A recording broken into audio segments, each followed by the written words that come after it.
بسم الله وعلى بركة الله. أعزائي مشاهدي قناة الإشراق الفضائية، يسعدني أن ألتقي بكم لقاء آخر، راجيا لكم طيب اللقاء والاستمرار في مواضيعنا التي تخص الكرد الفيليين، التي هي تحت عنوان رجغار فيلي. في الحلقات السابقة تعرضنا إلى المواضيع التي تخص مشاكل الفيليين في بغداد وفي المحافظات اللي خارج مناطق الإقليم. فأهم مشكلة اللي عاناها الكرد الفيليون هي مشكلة التسفيرات والتهجير الكردي. احنا عندنا مسألة تطرقت إلى في الحلقة السابقة بالنسبة للتهجير الكردي أو التسفيرات، هي مستمرة من خلال عقود، يعني من الثلاثينات مستمرة، وهي تتجاوز مرات مثلا أعداد كبيرة، مرات يعني بشكل مختصر، يعني حسب مثل ما أشرت أنه العلاقات ويا إيران كل ما تكون العلاقات طيبة كل ما تكون عمليات التسفير والتهجير قليلة، وكل ما تكون العلاقات متأزمة فالمشكلة تكبر والمآسي تزداد. فمن ناحية التهجير، وأنا أكد عليه وأكدت عليه، أهم نقطة أو أهم سبب من وراء تهجير وتسفير الكرد الفيليين، سواء التهجير الداخلي أو التهجير الخارجي، هو أنه أضعاف الوجود الكردي في العراق. لأنه الدلائل واضحة. أول، صدام مهد المسائل هذه بعد اتفاقية آذار مباشرة، لأنه هو أصلا يعني كان مجبور على اتفاقية آذار، لأنه الجيش العراقي كان تعبان وحروب الشمال وقضايا ومشاكل داخلية، والحزب نفسه أيضا ما كان يعني مرتكز وركائزه مو قوية مثل ما استمر بعد.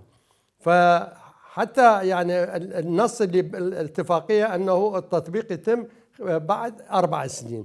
يعني هو شنو 4 سنين؟ يعني أنا ذاك الوقت مع العلم مثلا أنا كنا طلاب تلك الفترة، يعني أنا وين نفسي قلت ب4 سنوات الحكومة حكومة البعث راح تقوي نفسها مرة أخرى، وأيضا يتنصلون من الاتفاقية ويعودون الكرة وتبدأ الحروب مرة ثانية. وفعلا صدام حسين استغل من سنة 70 إلى سنة 74. سنة 70 أمام النفط والتأميم اللي صار، وواردات النفط زادت بشكل يعني هائل، فتمكن أنه يجهز قوة جيش ويبني له ترسانة عسكرية قوية، ومع هذا عنده مخططات جانبية. فمثلا مناطق اللي خارج هسه نسميه احنا خارج الإقليم، مثلا خانقين، مندلي، بدرة، هالمناطق هذه، جلولاء، فقرروا أنه يتم عملية تعريب، يعربون المنطقة. بدأوا بالعملية، خاصة بخانقين. أول عملية ما قاموا بها أنه لغوا الوظائف اللي موجودة بالمدينة، مثلا اللي يشتغل بالمصفى إذا هو كردي ينقل إلى غير محافظة، إلى ناصرية، إلى أي مكان، قسم إلى حتى إلى سليمانية نقلوهم، مع العلم هو ما مثلا ما نقل الشخص على نفس الوظيفة مالته، أحيانا ينقل على وظيفة تختلف عن وظيفته. فهي المهم أنه هو فرغ خانقين من الكوادر العلمية، لا معلم ولا مدرس ولا موظف ولا أي شيء بالمدينة تلقين أو تلقون شخص كردي أبدا ما موجودين.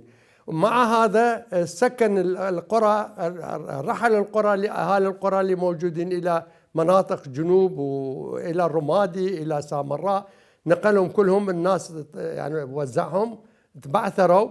فهو نقل مكانهم عشائر عربية سكنوا خانقين. ومع هذا أيضا صدام حسين تمكن أنه بالإمكانيات اللي أدى بنى آلاف البيوت، آلاف البيوت بنى دائر مدار هذه المدن. يعني هسه إذا أنا طبعا أكثر شيء أنا خانقين أنه أنا يعني متلاصق وياه، فيعني اعتبروها مثل المستعمرات الإسرائيلية بالمناطق بالضفة الغربية أو بغزة أو بأي مكان. فهاي المدينة محوطة بمستعمرات، خلينا نسميها بيوت بنوها طابوق شو اسمه، بس خصوها اساسوها علما للأمن وللجيش ولعوائلهم، يعني عوائل الامن والشرطه والجيش. هسه بخانقين اكو حي الشرطه واكو حي رمضان وحي ما ادري شنو، هاي المناطق موجوده، هاي كلها خصصها لهم. يعني يجي الشخص يجي الخانقين اذا هو فلاح يلقي بيت جاهز، يلقي زرع، يلقي ارض، يلقي شو اسمه، كل شيء مرتاح ما عنده مشكله. واذا هو مثلا موظف عينهم جابوا موظفين كلهم من عندهم مهنه. فالمدينه تقريبا صار بها تغيير ديموغرافي. وطبعا هذه اثرت اثار كلش كبيره على الكرد الموجودين، لانه هذا الشخص من ينتقل الى الرمادي ما ينتقلون مثلا 100,000 بيت، لا، ما مثلا 50 60 عائله الى الرمادي، 50 60 الى فلوجه، الى سامره، الى الناصريه، الى مدري. فهذا من يتوزع يعني الكثافه السكانيه مالته تقل، فتأثيره بالناحية السياسية أو الناحية الاجتماعية أو الناحية الثقافية تأثير تقل. هذه بدايات العملية. بعدها لاحظ أنه أكو أكراد فيلية موجودين، يعني أكراد موجودين. إحنا عندنا بكل المدن بالعراق أكراد فيلية موجودين بكل مكان، موجودين بالكود، موجودين بالناصرية، موجودين بالحلة، موجودين يعني بغداد يعني تقريبا يعني في نسبة عالية ببغداد. فلهالسبب هذا فكر أنه يقوم عمليات التهجير الخارجي أو عمليات التسفيرات.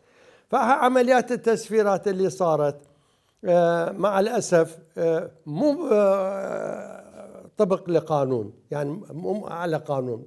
أحيانا علاقات شخصية بين شخص وشخص، يعني يصير عليه شكوى أو عملية نفاق أو أي شيء، فشوف العائلة كلها تسفرت على الموضوع هذا.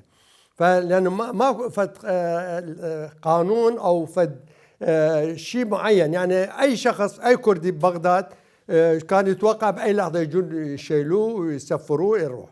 مع العلم مثلا شهادة جنسية وجنسية كلهم كانوا عندهم، يعني اللي سفروا إلى خارج العراق بالثمانينات كلهم عندهم جناسي عراقية، وقسم منهم عندهم واغلبهم عندهم شهادات جنسية، وعندهم هم موجودين بهالمدينة وهالبلد هذا من مئات وآلاف السنين. يعني مو كردي الفيلي بارحة جاي حتى والله تقول له يابا ارجع لمكانك.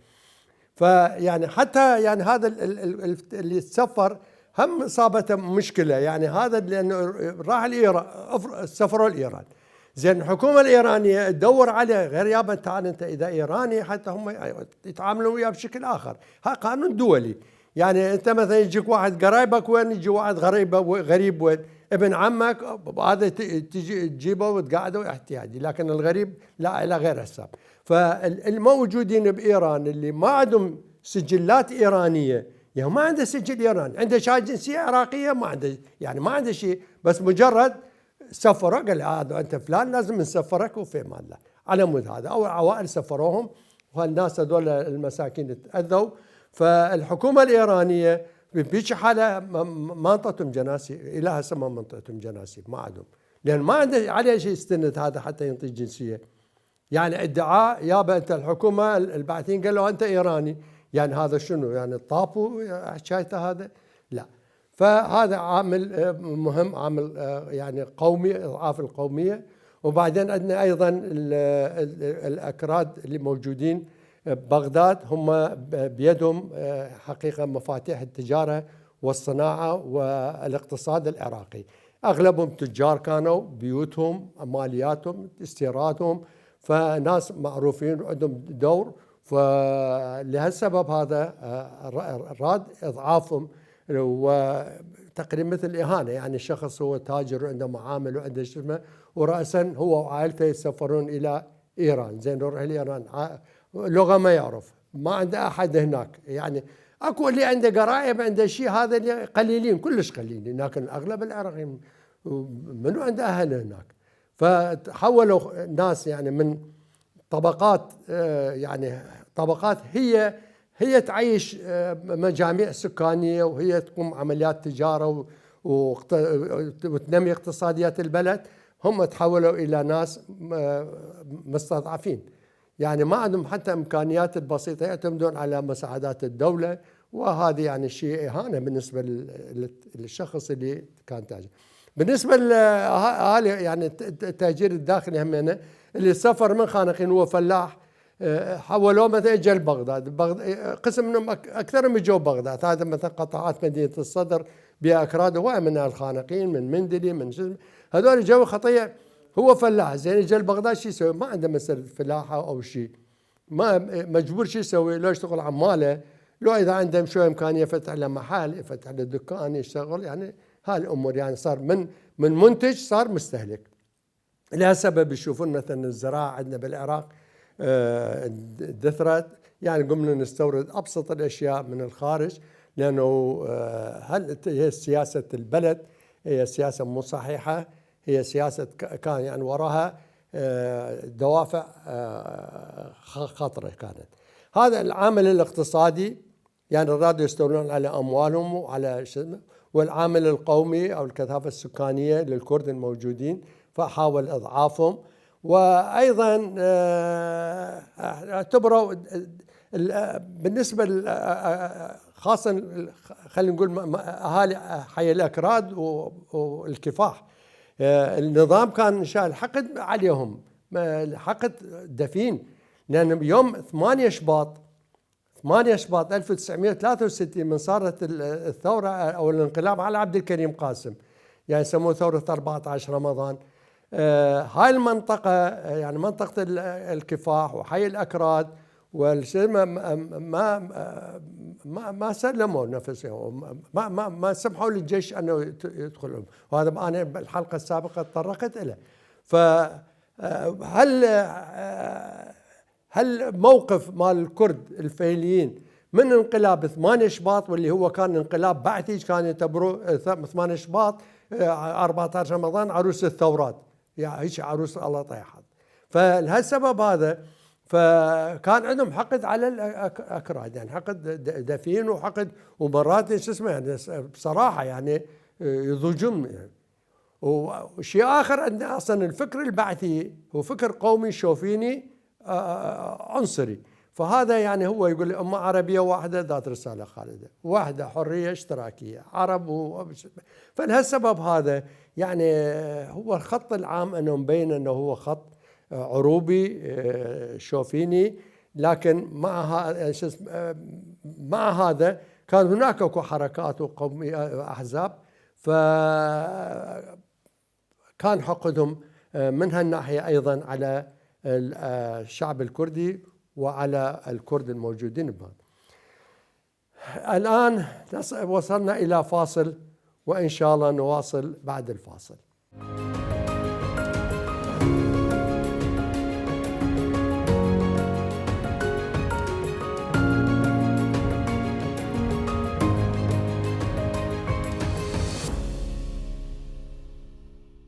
أعزائي المشاهدين، عندنا بعد الفاصل لنواصل. واحدة من المفارقات يعني هو اتهام الكردي الفيلي أو اتهام الكردي اللي عايش خارج الإقليم أنه هو إيراني أو هو ما عنده جنسية أو ما شو اسمه، هالأعذار السخيفة. فللمعلومة أنه ملك فيصل الأول من إجا للعراق ما عنده جنسية عراقية، اتجنى سنة 1935 يلا انطوه جنسية عراقية، هو ما عنده جنسية. زين احنا أبا عن جد عايشين بالعراق، أجداد وناس ومئات السنين وآلاف السنين هم عايشين، يعني هالبلد هذا هو يعني كرد وعرب وتركمان ومسيح إلى آخره. الشيء الآخر يعني حتى نبين أن شوفينية العملية أنه هو على اساس اللي يعني تبعيه ايرانيه يتسفر. منك من قرار التسفيرات انه يستثنى الارمن المتجنسين العراقيين. يعني عندنا ارمن بالعراق وعندنا اثوريين بالعراق، هذول شو اسمه هذول ايرانيين، يعني من ايران، هو اصلا ارمني وش اسمه من ايران، جو العراق ومن حروب ويا تركيا والاباده مال الارمن وهالمسائل. هذا هو نص انه يستثنى من ذلك الارمن المتجنسين عراقيا، يعني الارمن يعني من اصول ايرانيه. وبعدين عنده شيء اخر، عرب الاهواز اللي موجودين بالعراق ايضا هذول هم مستثنين منه. يعني وهذا بس يقول يابا بس الكرد الفعليين وفي مال لا، يعني ما له، يعني انت اذا مستثني هذول، مستثني هالجماعه، مستثني اللاجئين، مستثني ما ادري شنو، فاذا هي المساله مبينه انه هو هذا مخطط مدروس ضد الشعب الكردي. نجي على عمليات التسفيرات. التسفيرات ما كانت على شكل واحد، يعني هي مثل احيانا انا اعتبرها مزاجيه، يعني شخص يسفروا للخارج والإيران وتبقى عائلته بالعراق. زين هذا يعني صعوبه، يعني الشخص يقولون يجون على الزوجه، يقول لها انت اذا عراقيه تبقين وزوجك اذا ايراني خليه يروح وخلي اطفالك وياك، يعني هيك. زين هذا يعني تفريق بين عائله وعائله، يعني بين نفس العائله، يعني تهدم اركان عائله، وهذه اصلا يعني لا مقبوله دينيا ولا مقبوله اجتماعيا ولا مقبوله حضاريا. الناس، الدول، العالم، النظريات، القوانين كلها والأعراف الدينية والأنظمة السماوية كلها نص على يعني حماية العائلة وحماية الأفراد. فهو أب السفر سافروا إلى إيران والعائلة بقت هنا. زين من يربيهم؟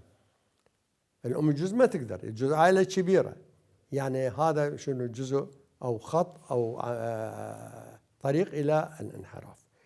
أحيانا بالعكس يسفرون العائلة ويبقى الأب هنا، مثل ما صار عندنا بعض أصدقائنا، واحد منهم عبد الجبار شيرزاد أخونا العزيز تحياتنا له، وهو كان محجوز ويا المحجوزين وزوجته وأطفاله وعائلته كلهم بإيران، يعني هذا محجوز هنا وعائلته هناك. زين يعني الإنسان ايش قد عنده طاقة يعني يتحمل انه مثلا عنده اطفاله وولده زوجته كلهم يبقون بغير بلد، غربة، ما يعرفون اللغة، ما يعرفون شيء، فوكو على شاكلته اشكال يعني موجودين بالحجز. يعني قال لانه هو كان عسكري وحجزوه ويا المحجوزين، بس الله كتب له انه عمر انه طلعوا مجموعة طلع وياهم، يعني هذا شو اسمه. فيعني هاي حالة من حالات، يعني أنا أذكر مثال واحد ما ممكن أنا أحيانا من ضمن العائلة الواحدة. يعني شوف هو أصلا أكو نص إذا شخص متجنس عنده حتى جنسية عراقية وطلع أخوه ما عنده، لازم يقول شو اسمه، يقول يصير شو اسمه اللقاء يصير خارج الحدود. يعني شنو يعني سفروا هذا هم يعني هذا ماخذ شهادة جنسية وماخذ، إذا أخوه تعاجز ما أخذ أو ظروفه ما ساعدت أو إذا ما شو اسمه، يعني شنو ذنبه. وبعدين احنا اللي أغلب اللي جابوهم للحجز يعني اللي أكبر من 18 سنة بالبداية ما عرفوا. يعني ليش أقول القضايا كلها ارتجالية؟ بداية التسفيرات يوم 4 سنة 80 التسفيرات ما لاحظوا على هالموضوع هذا، يعني مال شاب وعمره وما ادري، لكن بعدين فكروا قالوا كل واحد اكثر من 18 سنه هذا يسفر شو اسمه ينحجز. اي شاب عائلته تتسفر هو ابنه هذا الشاب ينحجز اذا عمره اكثر من 18 سنه. واحنا كان عندنا مئات او الاف الشباب اللي كانوا موجودين بالخدمه العسكريه، يعني نعرف الخدمه العسكريه يعني الاجباري، يعني قبل سقوط النظام كان عندنا تجنيد اجباري، واحد شخص يصير عمره 18 سنة يروح يخدم عسكرية، يكمل دراسته ما يكمل مش اسمه، هذا يعني مسألة منتهين منه. يعني هو يدافع عن أرض العراق، يدافع عن حدود العراق، ويخدم تحت علم العراق ويجيبوه يحجزوه. يعني هذه يعني كارثة، يعني كل يعني ما صار بأي دولة بالعالم. فحجزوا الشباب مالنا بالمئات من آلاف الشباب اللي آخر شيء يعني أعدادهم اختلفت إلى أن مر لقاء ويا سيد نور المالكي، هو كان رئيس وزراء وطبعا أرقام عنده مسألة رسمية. قال أنتم ما تعرفون عدد اللي محجوزين واللي راحوا، والشباب اللي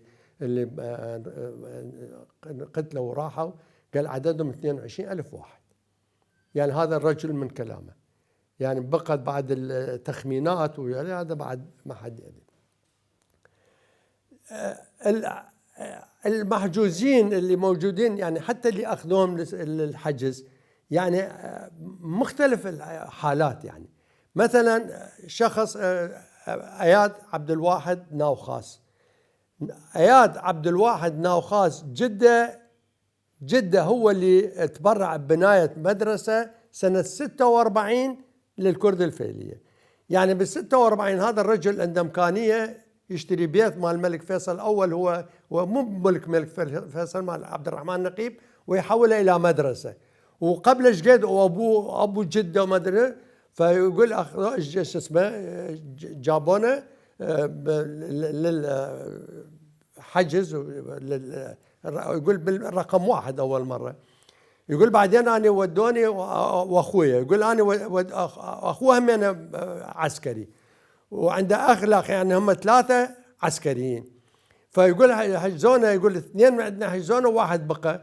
يقول أنا شو اسمه دزوا علي، قالوا شو اسمه الانضباط العسكري. يقول رحت الانضباط العسكري، يقول شدوا عيني وشو اسمه ودوني للشعبة الخامسة. يا بشتردون، يقول أنا على أساس ويا التبعية يعني ويا الإيراني. يقول قام هذا اللي يحقق وياي يحكي حكي أشكال ألوان. يقول قال لي أنتوا شو اسمه أنت إيراني؟ يقول قلت له أنا مو إيراني، أنا أولا أبويا وجدي وشو اسمه وشهادة جنسية عندي، وبعدين أنا خريج معهد النفط، ومعهد النفط هو علما كان يعني ما يسمحون للغير شو اسمه العراقي يعني مثلا شهادة جنسية يعني يداوم به. فيقول له بعدين يقول قال لي أنت شيوعي لعد. يقول قلت له أنا أصلا إحنا عائلة رأسمالية، هذا جدي وأبويا، وأبوي كان تاجر مال شاي ومعروفين وناس يعني بيوت عندهم جميلة وعندهم يعني إمكانيات هائلة ما شاء الله، يعني حالتهم زينة. فيقول له شو اسمه لعد أنت هيك يعني أنت مو شيعي، لا أنت بارتي. قلت له أنا أصلا كردي ما أعرف، هو ولد كردي يعني من عندنا يعني. يقول أنا فعلا ما يعرف كردي. يقول له قلت له كردي ما أعرف أنا على أساس أروح أصير ويا برزاني ويا شو اسمه. يقول في يومية تحقيق شكل، يومية ما أدري شنو، بعدين والله ما أدري يعني ثاني هم غلطانين يعني عبالهم أنا شيوعي أنا سياسي جاي يحققون ويا عفوا، يعني ما يعرفون بي أنا تبعية وعلى أساس تبعية وجايبين ذابيني ويا هذول. المهم يقول يعني اسمه يعني خلاص هو عنده أخ هو العسكري أخوه عماد استشهد بالقادسية السوداء، استشهد وعلى أثره قالوا يابا اللي عنده أخوه شهيد وعنده شو اسمه يعني حيرة، أخوه عسكري، أخوه الأخ شو اسمه معجوز وياه هم عسكري وهو همنا يعني فد كارثة، وذاك يستشهد وهذا يبقى وهذا ينسجن وهذا ما ادري يعني عقل الإنسان يعني ما يتحمله، فشي كلش صعب.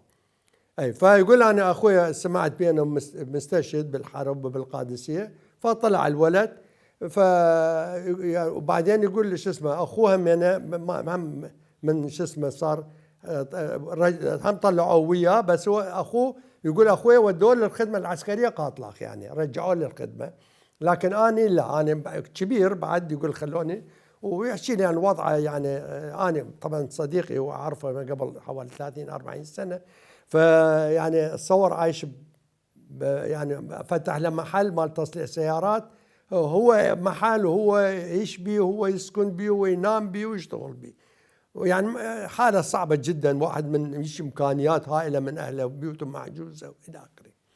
فهذا أخو جمال خطية اللي رجعوه للجيش، انصاب بتره ورجله وبعدين صار عنده جنجرين وهذا الأخ متوفر. يعني هذه الكوارث هذه. يجي شخص آخر يجيبوه هو ما يعرفون شنو، يعني يسفرون واحد والله احنا غلطانين.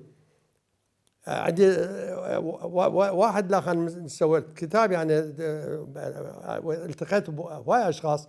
هذا طلال عبد الملك، هذا يقول احنا انا وابويا وش اسمه عندهم معمل مال يعني ملابس وفانيلات والقضايا، عندهم معمل وابوهم حالته زينه. يقول لما يجوا اخذونا، يقول بعدين ودوني، يقول انا شو اسمه بالمدرسه طالب، يقول من رجعت يقول شوف السياره 18 نفر واقفه يلا، يقول يلا منو، يقول صعدوني بس انا وابويا وخلوا البقيه امي واخوتي وذا، قالوا له امي انت عثمانيه، انت ابقي ويا جعالك وهذول راح نسفرهم. يقول لهم ودونا لايران وبقينا فتره هناك 8 9 اشهر. بعدين صدام طلع شو اسمه قال احنا غلطانين، سفروا بيت شابندر وبيت حيدري وبيت مدري منو الجماعه، قال هذول هم على اساس ساده وهذول هم بالاساس عرب وهم هذول عراقيين، فاحنا توهمنا وسفرناهم. فيقول له الصدفه ابوي عنده صديق بايران سواله مثل فدواسه فشي، يقول رجعونا للعراق اطلاق. يعني هوسه اللي محجوزين قسم منهم استشهدوا فعلا، هم الشهداء. زين هذا اللي اسمه انا ساقرا لكم